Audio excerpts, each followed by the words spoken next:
and we'll be publishing that recording on the Sky website. So anything you contribute will be included in that. Please do use the chat box throughout the webinar to ask questions or contribute to the discussion. You should all be able to see a presentation, a list of attendees, and a chat box on your screen. Hopefully you should all also be able to hear me. There are two icons on the top of your screen if you're viewing this in a web browser, and they should be at the side of your screen if you're on a phone or a tablet device. If you can't hear me properly, make sure your speaker icon is green and enabled, and make sure the correct speakers are selected from the drop-down list. The webinar should be fully functioning, so if you're at work and experiencing any problems, please contact your own IT department. And if you're watching this at home or from your own device and you're experiencing any problems, please try leaving and re-entering the webinar. We recommend using Google Chrome to view this webinar, as it's the most compatible browser. As I said, we are recording today's session, so if you encounter any problems during the webinar, you can always revisit the recording when it's made available. So, thank you everyone, and I'm now going to hand over to Michael. Yeah, hello everyone, nice to see such a lot of people here today from as far away as Norway. I'm on my way to Norway on holiday on Saturday. Hopefully I'll get some tips for that along the way. So just to repeat Jonathan's introductions and some pictures on the screen now of who we all are. I'm Michael Turner. I'm the co-production support manager here at Sky. I'm Tina Coldham. I'm one of the Sky trustees and I also chair the co-production network. And I'm Kevin Minier. I'm carer and a member of the co-production network. Yeah, so in fact, Jonathan has already gone through the technical arrangements, so we can jump through the next couple of slides. Yeah, so also just remind you that in your box where you're typing, if you have any questions for us as we go on, please type them up and we'll try and respond to them. And we've also got some questions for you in the presentation to have a think about and hopefully to stimulate your conversations, although it looks like you're not doing too badly so far. So, again, this is me, Michael Turner. And just a review of the aim of what we're looking at today, and we're looking at the skills and attitudes that both professionals and citizens need to actually start making co-production work. And this will mean looking at things like changing ways of working, dealing with uncertainty and welcoming change, awareness of power, understanding how groups work, being a team member. So before we get into that, I thought it would just be worth looking quickly over the four principles that Sky uses in all of our co-production. And the first one up there is about equality and power sharing, and we'll come back to this idea of power. I think it runs through a lot of what we're going to be talking about today. The idea of diversity. Diversity is obviously very closely related to equality, but we always think it's worth emphasising it as a separate principle in itself.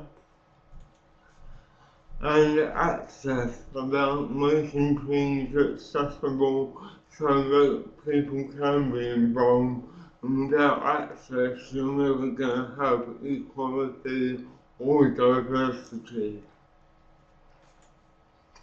And reciprocity, the idea that if you put something in, that you get something out, and actually everybody benefiting from being part of co-production. Well, I'm going to hand over to Tina Cunningham, who might want to explain the picture here a little bit before we start. Tina. No, I don't want to explain that picture, but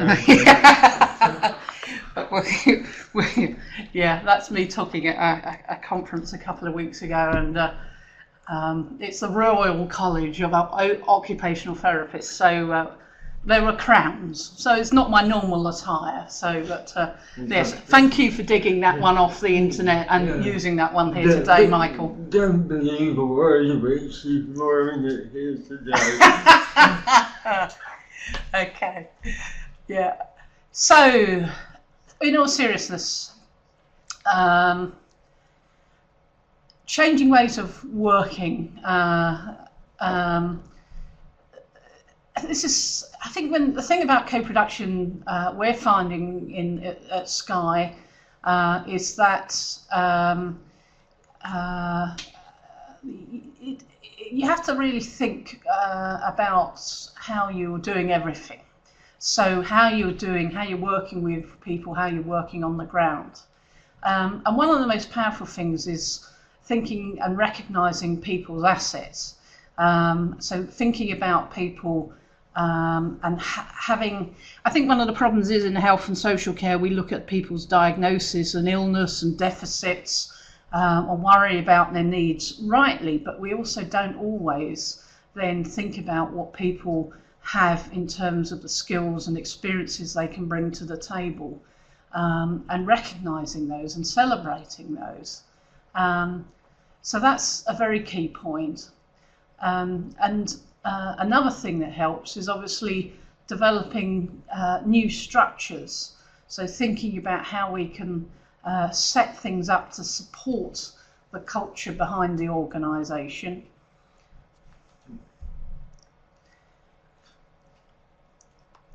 Okay, so other things to think about: changing ways of working, support and access. So this goes back to some of the principles, but thinking again, what is it that people need to be able to take part, which obviously can be very simplistic, or it can be more involved and is obviously very individual. Yeah, and it's something when we're doing co-production here at Sky that you get to have to think about all the way through any piece of work. If you're working with people with services and carers, and in fact even just looking at working with the wider community, it's a constant thing that we have to come back to. How is this accessible to people? What do we need to do to make sure that nobody is put off from the process and not able to join in?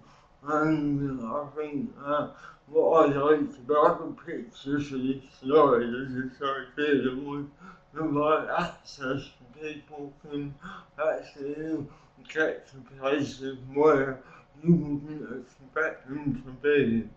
And I think that's really an important idea in co-production work. Absolutely, Michael. And that thing about implementing new principles, I think we found that people get very excited by frameworks and terms of reference and things like that. And I think what has helped us at Sky when thinking about co-production is having very simple principles and adhering to those. And that anybody that's involved with us, obviously they understand the principles and they can challenge us on those principles. So that thing about access as a principle, making sure we're accessible, people can say, well, actually, this isn't working for me because, and then we can say, well, okay, how can we help you contribute, more fully? What would help you? So thinking about this culture change and changing ways of working, having some simple principles we're finding is a really helpful way of basing our thinking when it comes to co-production. And of course, co-production is about change. We all get set in ways, and we all have a culture of what we do in an office or an organisation. And what we're trying to do here is think about bringing in a whole new way of thinking and working. Yeah, and co-production should never be an end in itself. You might have a team of people dedicated to co-production in the organisation, like we do here today. Co-production shouldn't just be the whole purpose of co-production. It needs to be about having an impact, making things different for the organisation, and that's in both the processes and the impact and the outcomes that it has. And therefore, this does mean working in different ways. And I think the word co-production is being used out in health and social care land quite a bit. But sometimes we're a little bit unsure as to whether people are actually working in that way. They're using the language, but not necessarily thinking about how they need to change their ways of working to make sure that they are including and helping people to become more involved and really hitting that higher mark of co-producing some of the issues that we need to be dealing with today. Yeah, and that really should mean everyone. It's not just about the managers and the policymakers and commissioners doing it differently. Co-production is about the actual delivery of services. And I think often that delivery sector is the part that is the most difficult to change, and that when you're changing that, you can really start to see that co-production is happening and it is making a difference. It isn't just a management exercise. So there's this constant thought about working with people who use services and their carers. Co-production means involving people at every stage. It's not a tack-on thing. It's not something that is sprayed on afterwards. It's really thinking is something that's systemic to the whole process. And that obviously, you need to initiate a project, but thinking about, when can we start thinking about bringing people, as early as possible on that process to help shape the thinking and how we're going to go forward? Yeah, I mean, as a carer, I've been involved in co-delivery for many, many years, and it would be so nice to actually be involved more in designing what sort of services we want that meets both my needs and the person I care for. Mm. Yes, so often it comes too late in the process. And you're commenting on something that you don't want or doesn't fulfil your needs. So we got some questions for you guys. Shout out to Hayley Bamber there, who said us OTs do things properly. I'm pleased to hear that, so we got some OTs on the line, which is brilliant as well. So some questions for you then. Thinking about your organisation, and we're assuming that you're all in different places, obviously in terms of geographical and where you're working. That's absolutely fantastic. But different places in your journey, really, where you work and where you're trying to influence, and obviously joining us because you're trying to think about co-production. So have a think. Let us know, what changes have you tried in your ways of working? What has worked and what hasn't worked? If that's, if you've got some things that you can share with us, that would be really helpful to hear. But also what needs to change, because very often, what we're talking about, culture change and systemic changes in organisations is big stuff, and sometimes there are barriers to things happening. So what needs to change? So we'll leave you just for a few seconds just to have a little think, and please get typing, and then we'll come back to you and see what we can do about sharing some of this information.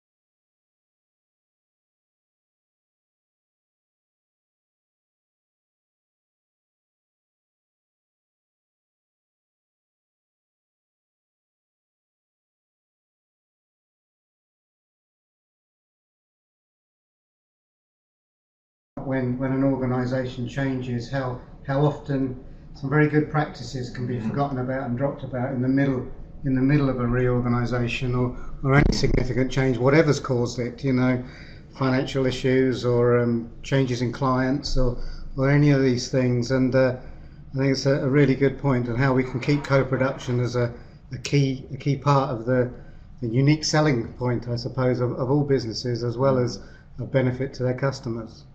But at the same time, any time change is also an opportunity to be doing things differently and actually start to improve the co-production process. And I know that it's probably easier to say that than it is for it to happen. We got a question from Liz Ellis about what she's called hard to engage with groups. And I think that's a really interesting, because obviously there are people out there with specific problems and issues.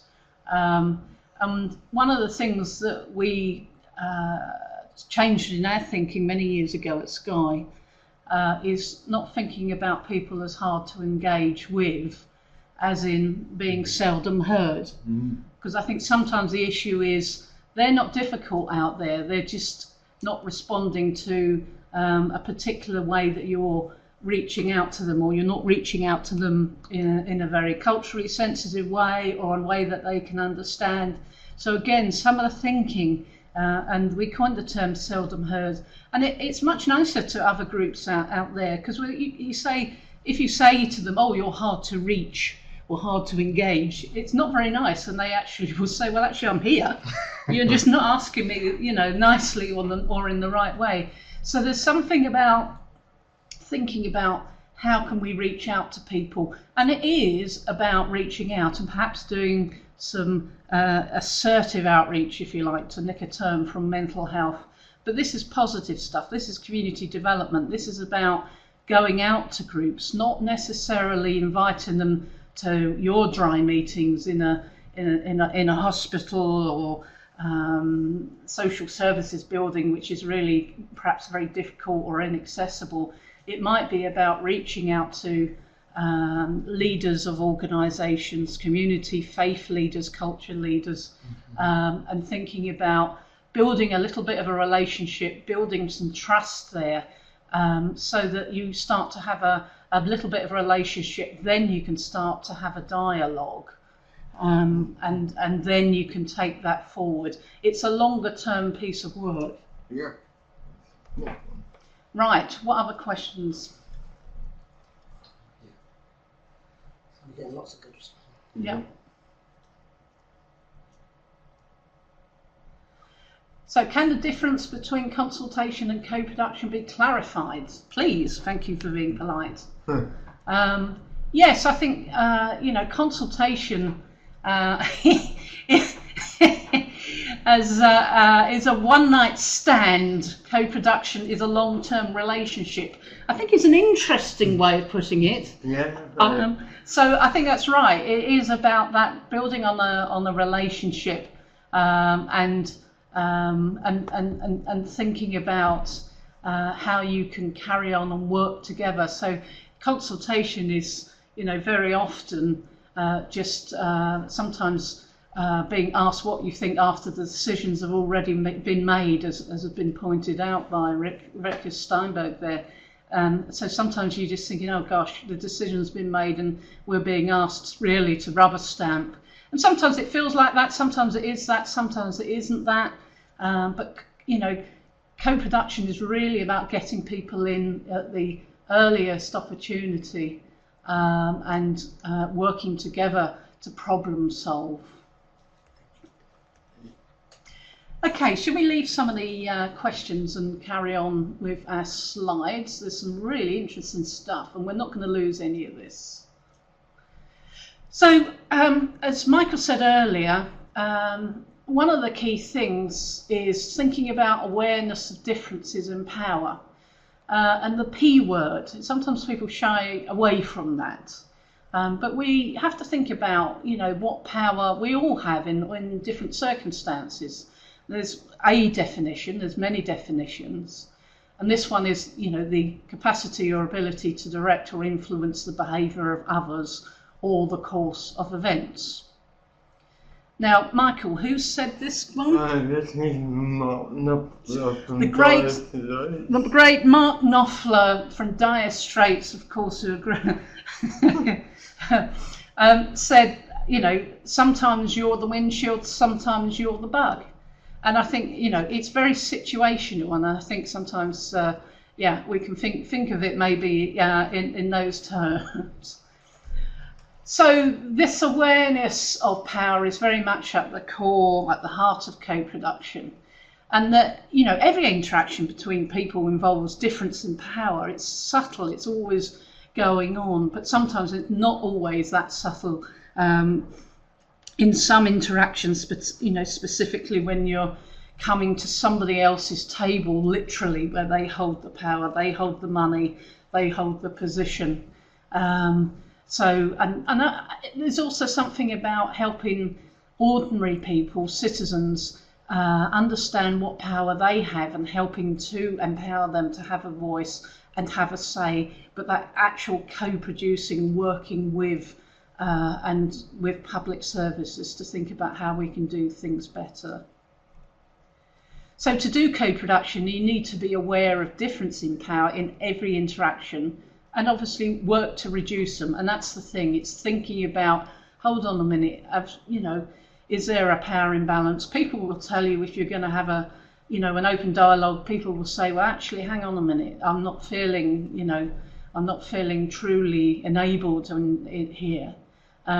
So sometimes it's about how you work in your own practice as a professional, whichever position you hold in an organisation, and whatever that interaction is, to think about reducing. Yeah, maybe just looking at some days or some situations of working over that where there are places that either normally one can have a look at how you can reverse that and become a bug for a day. So moving on then, some more questions, and I can see you guys are chatting already and linking up and doing things for yourself, which is absolutely brilliant. I didn't think we were going to be the Sky dating agency, but if you're going to be helping each other, this is the way ahead. Absolutely, so carry on doing that. Let's have a think about some questions then. Again, it might be something that you answer for yourself or you want to put on screen, but what are the power issues in your organisation or where you work? And this might be something that you come back later when you nip off to make a cup of tea. Really think about who has the power in your organisation, and also how can you increase awareness of these issues, because we don't always think about these things, and sometimes people can be very powerful or in a position of power, but actually they're very good at distributing the power, enabling other people to be able to exercise their power. So it might be something that you can say straight away, or it might be something that you need to think about later, and to think about your own organisation and where you can start to think about making some changes. Yeah, and yes, I think maybe thinking about it change won't happen overnight, and looking at building alliances and allegiances to chip away at that and start making the differences, and don't be disappointed if there isn't a revolution in a month, a year, whatever, it does all take time. And it's really important to make those changes sustainable. I think very often they'll become perhaps one or two champions of co-production in an organisation. They then move on and everything changes. If it isn't going to be sustainable, it needs to be something that is shared by, if not everyone, the vast majority of the organisation, and also at all levels in all the different parts of the organisation. And I think that's probably something that we've been relatively successful in here. It's why the co-production does run through most of the organisation, and at most levels. It does vary, I'm sure. Kevin. Yeah, and I think sometimes it can just be in your blind spot. You don't actually realise, or you're not aware of the sort of maybe power struggles that are going on, and even the way you use power. You might dominate people in some situations. You might be submissive in others for whatever reasons. We don't always understand why we behave the way we behave, and it sometimes needs somebody to highlight that and recognise that to bring about the change that we need. Yeah, some good points coming up there. One about sometimes organisations hold on to power like tablets of stone, and that's absolutely right. And this is what we're trying to break down: is that some of that power has to be shared out amongst people. And Halia OT has come back with saying that it's very, you've got binary opposites which exist within organisation, and I think that's absolutely right. When you work for, say, an NHS trust or an organisation where you've got lots of managers and leaders and professionals and different people with different skill bases, but yeah, they're all exercising their power differently to one another. And sometimes that just overtakes what might be the best interests in terms of the people who use care services and carers. So sometimes you become obsessed, really, sometimes with your own power struggles. And it's so easy to forget about some of the people that you're working with. So it certainly is a very dynamic thing, and something that we need to think about. Yeah. So that thing about dealing with uncertainty and welcoming challenge, I mean, we're talking about power, but if co-production is working, where there is uncertainty, you will be challenged, and we are at Sky, and it's really refreshing to be challenged. All right, okay, it is uncomfortable, yeah. I think what is lovely is when reflecting, it's refreshing to think that people can say, actually, are you doing that right? Our co-production team are made up of people who use or have used services over the years. So we're in that position of a certain amount of power. So when other people who use services or carers say to us, actually, are you doing this right? Are you, it's very humbling. And that is the way forward, really, is to make sure that we're questioning each other. And that feels uncomfortable, certainly. So that's that power sharing things. Others will be involved in making the decisions and choices that you might make. And we've made some interesting choices and decisions and gone in completely different directions because of what other people have said we ought to be doing. And that can be difficult.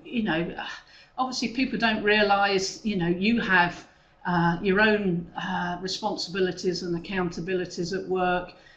You've got obviously restrictions like dwindling budgets, time is always of the essence. You're working with existing structures, and we talked here about how as a small charity or social business enterprise, really, we've looked at our structures and how we set it up. It's not so easily achieved when you're existing with within an enormous, existing structures where you don't have the power to completely change things. So it's very difficult. So, things like obviously thinking about staffing and having people in the right place at the right time.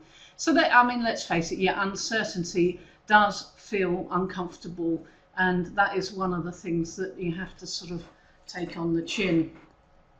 So what can help with this? Well, I think it's about thinking about being transparent about the limits of co-production.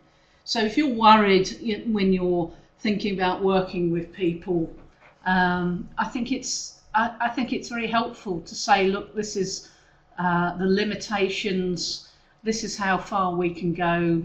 And I found this very dynamic process whenever and I've been involved where we've had proper discussions, very open and honest discussions, and you realise the leaders in these situations and people appreciate that they have their own issues and restrictions that are placed upon them and the accountabilities that they have.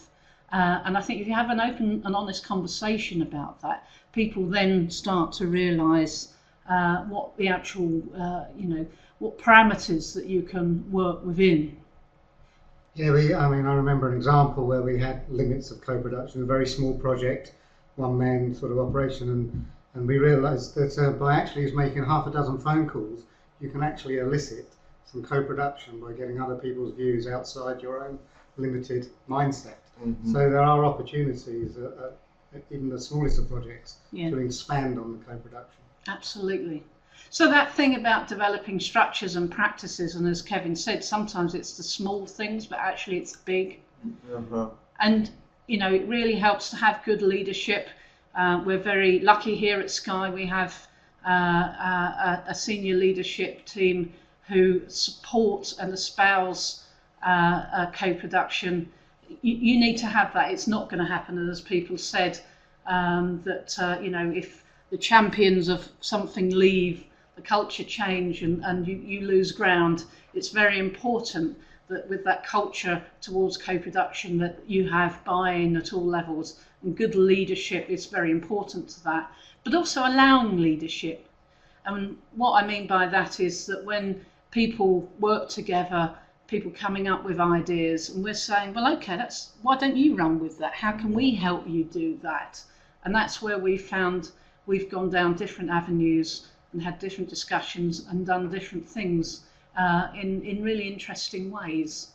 So I know obviously a lot of you practitioners out there, it's always good to think about things, be reflective, try to build in time, try to build in space to think about how things have gone, how we can do it better. One of the things that we came up with at Sky, and this is available on our website, but here is our jigsaw, the jigsaw model of change for co-production. This is something which came out of a project where they were looking at how co-production was happening and tried to distill it down into key features.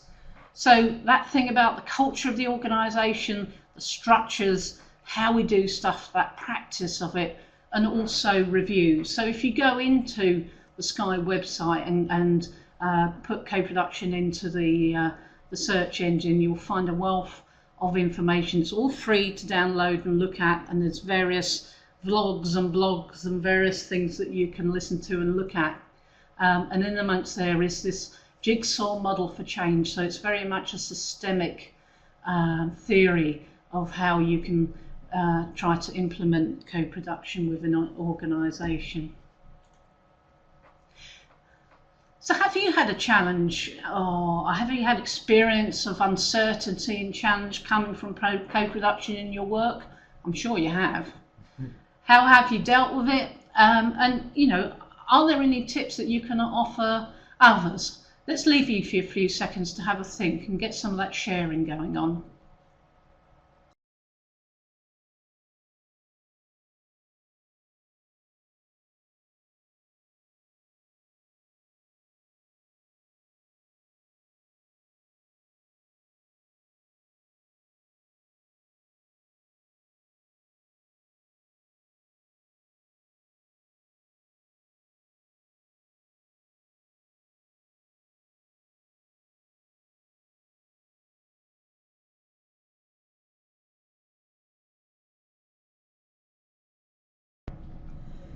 Okay, we're back.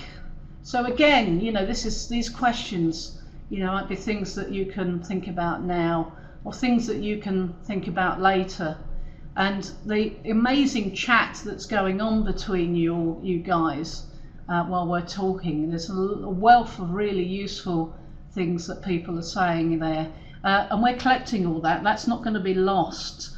So anything that you put up there, you'll be able to find again, so that any useful tips that you can offer one another, then please do so and help each other's thinking, because we'll be able to save that and put it on our website, so you can have a look at it again when things are a little bit quieter and you've had to think about things.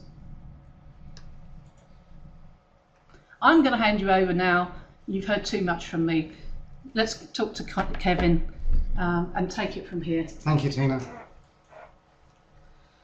So, what is it that makes effective co-production? Well, the people, co-production teams. And so what's unique about co-production teams? Co-production teams are different from many teams, as they consist of people from very diverse backgrounds and experiences. So here we're going to look at some tips that we've sort of raised, or some ideas, some thought provokers, but equally we're hoping to see some comments back from you on the chat groups there as to your tips and your experiences. So understanding how teams work. Awareness of differences in power is part of how teams and groups work, and we've talked a lot about differences in power and how that every interaction involves power. But in working as a team, a co-production team, is it different to what it might be in a normal situation, a general business situation or a health situation? We need to look at how that power differences work better, can be a problem, need to be changed, and we are looking at change here as to how that we can have equal power and what that means to have equal power. So people that we also here looking at facilitators and how people manage groups and manage co-production projects and engagement. So what you need to do, you need to get to know the people in any group, and as in any group forming, there's a need to know people's strengths, their weaknesses, how they help the group and how they might hinder it, and to manage those relationships and support those relationships, but not stifle those relationships. And I think that's a very important part about co-production groups, that it's not about managing and controlling, but it's about embracing the differences, as we saw at the co-production festival yesterday. So what do we need to understand how teams work? Well, we need good planning and preparation. They're crucial to getting the most from teams. And sometimes, as we know, sometimes the most awkward members may actually turn out to provide the best solution to what we're looking at. Mm-hmm. And if we were all the same, well, as I say, well, if there's two people the same, one of them's redundant. So we need that difference, and we want to embrace that difference. And as we've said, the access is always an issue, and we do cover it later on, but I think I'll do it now. That's both physical access, but generally communication access. I also chair a patients group, and we're often being told, well, committee meetings and these sorts of rooms are not right for everybody. So again, we have to find ways where people can fit in, express themselves, share what they want to do, and make sure that that's captured and is fed in and kept in the loop of any co-production work we do. Mm.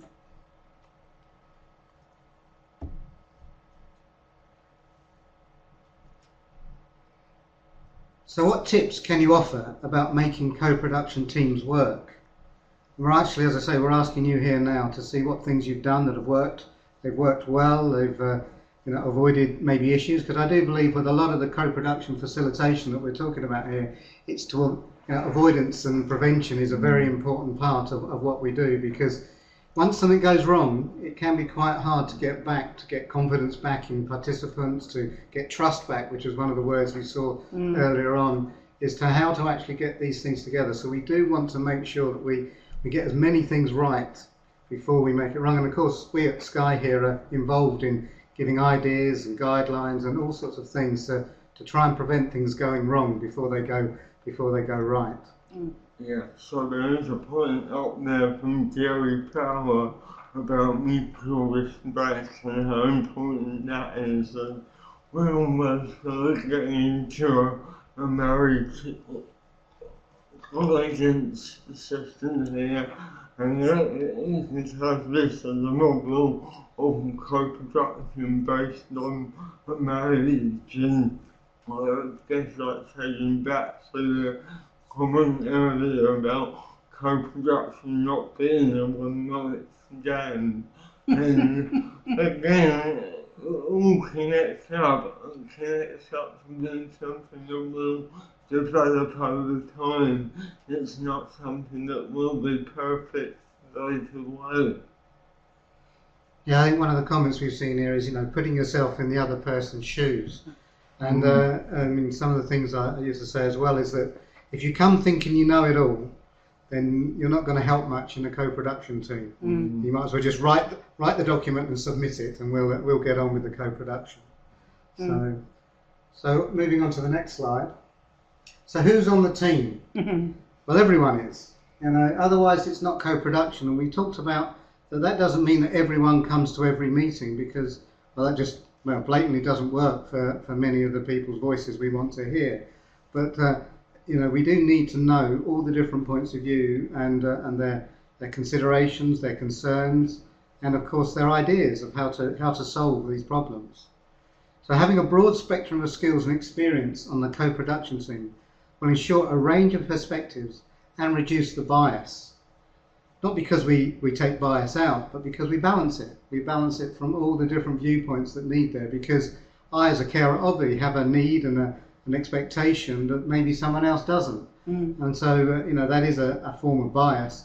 But to actually, again, as a team member, I got to walk in other people's shoes to see that it's not just, as long as I get everything I need, nothing else matters. So we do need a balance in that.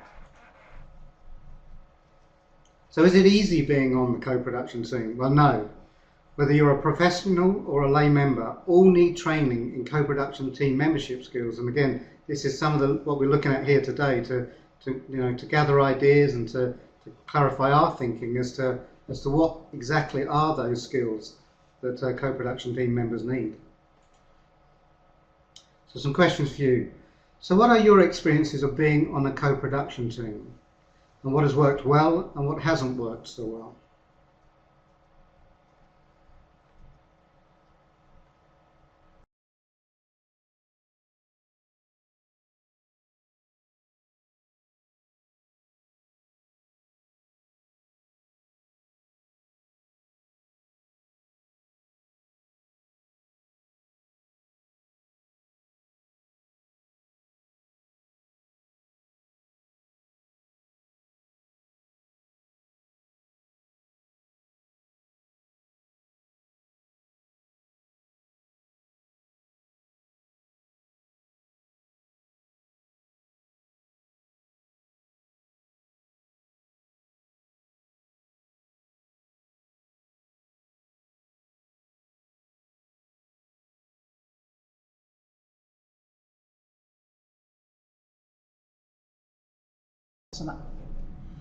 There was an early comment from Jerry Power, what a wonderful name, Jerry, and we're talking about power, where you said about, you know, is co-production being taught, is it being thought about at universities? Because you gave an example where it is.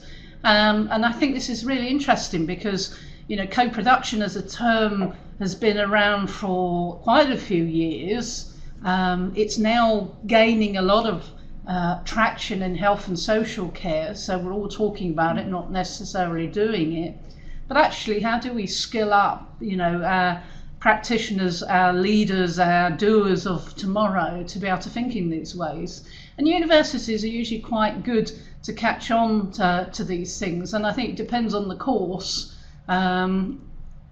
Sometimes, you know, some universities are better than others about enabling their young practitioners to think about these issues. And, you know, there are lots of examples where perhaps service users, patients, carers get involved in teaching or student selection or marking or actually, you know, running sessions or doing things with students. And, you know, different places are doing things in different ways. And it's it's getting better out there. It could be a lot better, and it'd be good to know that this sort of thing was happening right across the health and social care professional world, so that everybody comes out of university with just even a basic understanding, so that when you're working with people, you're already thinking, even on an individual level, which is the most important, let's face it,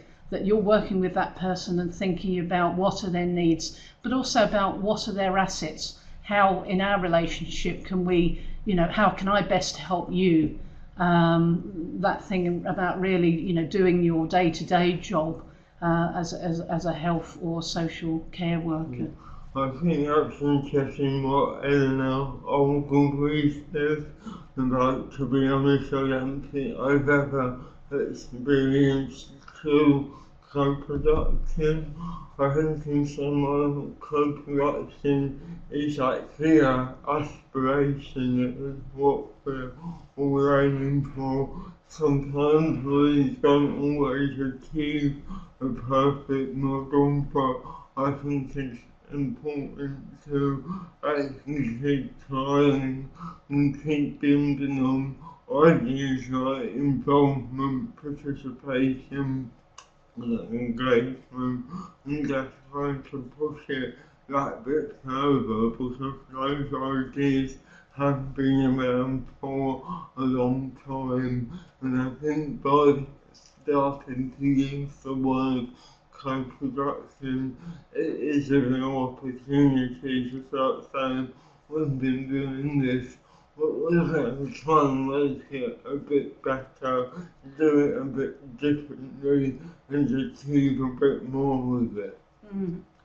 Back to Kevin. So who's in charge? Yeah. Well, everybody. Everybody has to take responsibility for making sure the process works and moves forward and achieves the outcome that they want. So facilitators need to support a suitable environment and provide suitable training in co-production team skills. Everyone must have the right attitude to co-production. So what is this environment? It's an environment where everybody has the opportunity to contribute, with accessibility and methods of communication that ensure inclusion happens. Yes, projects have constraints, but the constraints must not drive the co-production process. Yeah. So, solutions that are co-produced can be cheaper and require fewer professional resources. All the members need to know that they have been listened to and their involvement has contributed positively. Yeah, I think one of the things that we've often experienced here is that people want the feedback about their involvement. They don't just want to come along, be part of a meeting, have their say, and then never hear anything about it again.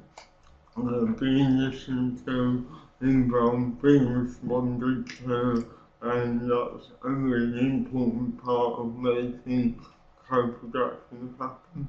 And that's a good example of a difference between poor consultation and actual true co-production, is that ongoing dialogue, that dynamic process where you're continually talking to people about what is happening, what is changing, asking for their input, and that carrying on. It's not a one-off thing. And we've all had those experiences of people saying, we must come to this meeting, it's so important, and then not hearing what comes of it afterwards. And it's soul destroying. So it's really important that thinking about, again, that relationship with people, keeping people in the loop. And as Alison said here, that there are different processes, different places which co-production can happen. The delivery stage, at the initial stage, at the reviewing stage, at the doing stage. So there's a lot of things, a lot of activity there where this dynamic process can carry on and happen throughout a project. So we're getting great comments here already, and the question is, how would you make a good environment, or how have you made a good environment for co-production?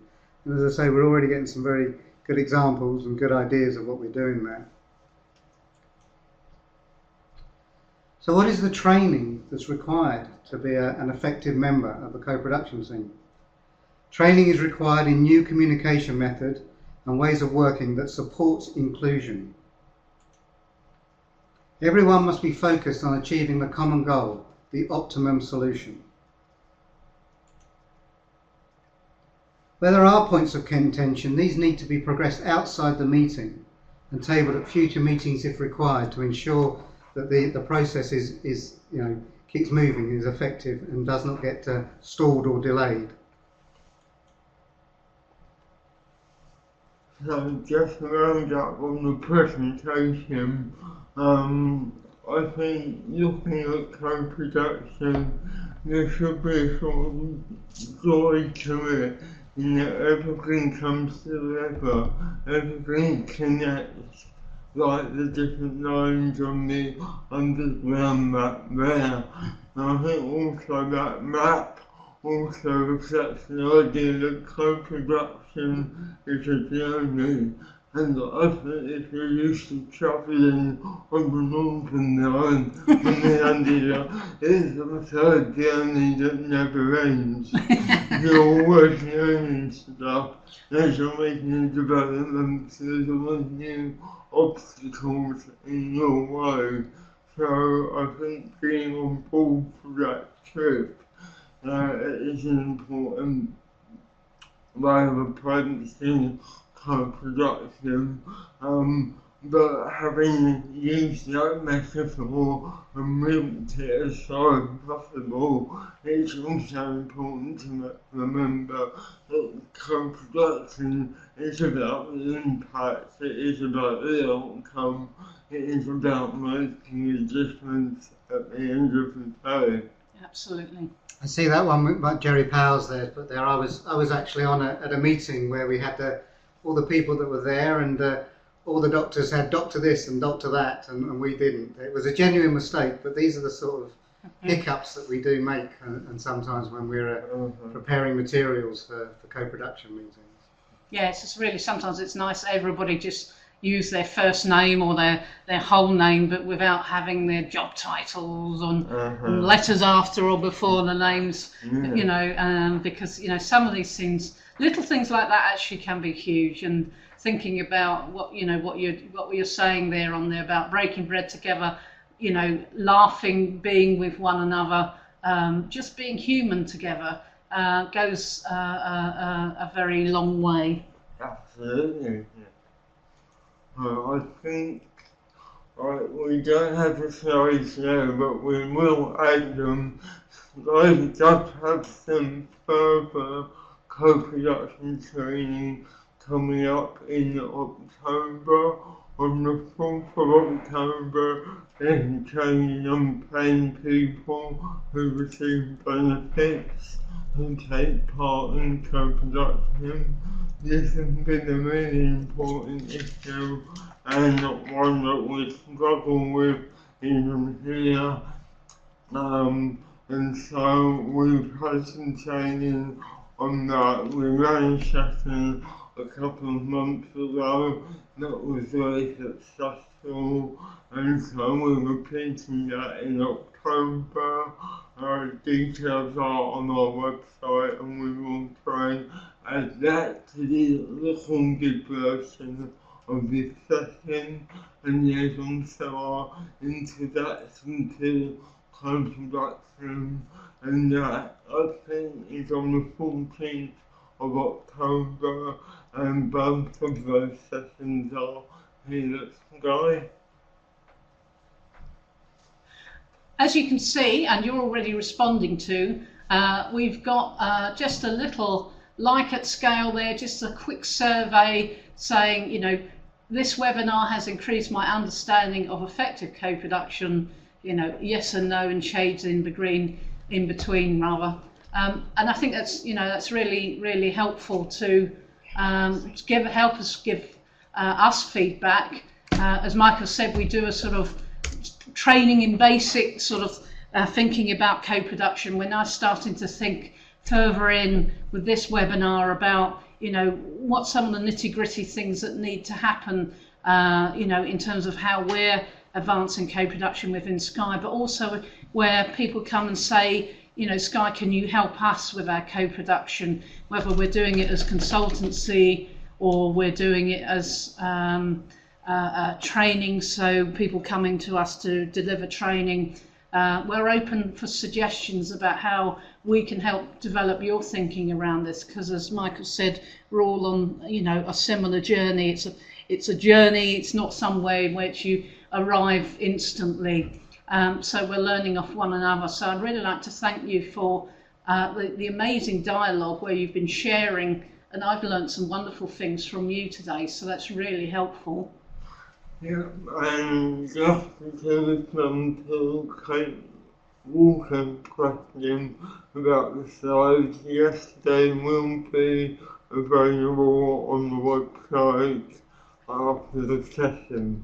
Yeah, so you're not going to lose any of this. We're going to make the slides available. Your chat will be available, and you know, and do, you know, keep talking to one another about this, because that's the way that we can solve issues together. It's about co-production.